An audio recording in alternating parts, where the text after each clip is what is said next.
24/10/2024નો ગુજરાત રાજ્યનો શિક્ષણ વિભાગનો પ્રવાસ સંદર્ભનો આખો ઠરાવ છે, જેમાં કોઈ પણ શાળા જ્યારે પ્રવાસ જાય ત્યારે એ શાળાએ કચેરી ખાતે જાણ કરવાની હોય છે. નવયુગ શાળાએ કચેરી ખાતે જાણ કરતી ફાઇલ અમને જમા કરાવી હતી. 11મી તારીખના રોજ એ ફાઇલ જમા થયેલી છે. એ ફાઇલમાં મૂક્યા મુજબ 145 વિદ્યાર્થી અને 14 શિક્ષકો સાથેનો આ પ્રવાસ હતો, જેમાં સૌથી પ્રથમ સર સોમનાથ અને પછી સાસણનું દેવળિયા પાર્ક હતું.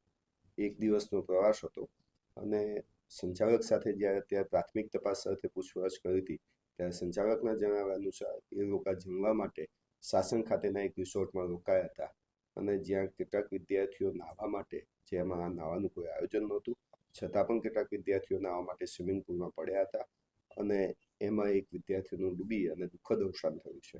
આ બાબતે દુઃખની લાગણી વ્યક્ત કરું છું. અત્યારે હાલ અમે તપાસ માટેની ટીમ મોકલી દીધી છે. 3 સભ્યોની અમારી ટીમ ત્યાં જઈ અને તપાસ કરશે, જેમાં શિક્ષકો અને વિદ્યાર્થીઓ જે પ્રવાસમાં ગયા હતા એમના નિવેદનો લેવામાં આવશે અને તપાસના અંતે કોની બેદરકારી હતી તે નક્કી કરવાનો પ્રયત્ન કરવામાં આવશે. બાકી પોલીસ તપાસ અને પોલીસ કેસ નોંધાયેલો છે શાસન ખાતે.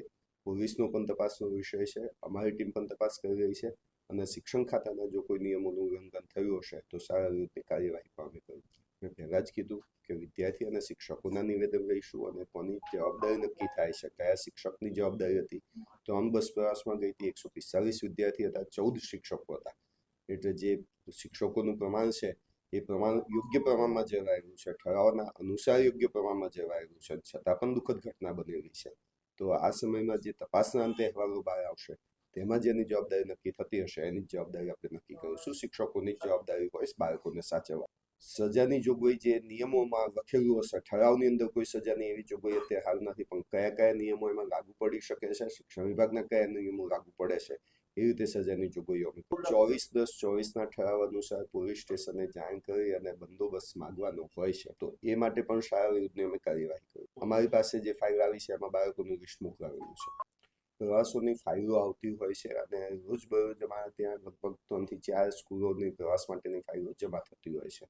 જે ફાઇલો અમારી રીતે ચકાસણી કરતા હોય છે. ખૂટતા સાધનો, ખૂટતા જે કાગળ છે એ અમે મંગાવતા હોઈએ છીએ, સાધનિક કાગળો અમે મંગાવતા હોઈએ છીએ.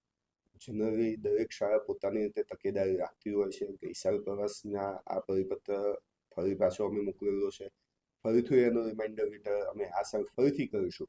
આમ તો દર વર્ષે પુનઃ એવા પરિપત્ર કરવાની જરૂરિયાત નથી હોતી, છતાં પણ આ ઘટના બની છે તો સાવચેતીના પગલા સ્વરૂપે ફરીથી અમે એ જ ઠરાવનો ઉલ્લેખ કરી અને પુનઃ પરિપત્ર કરી દઈશું આજે.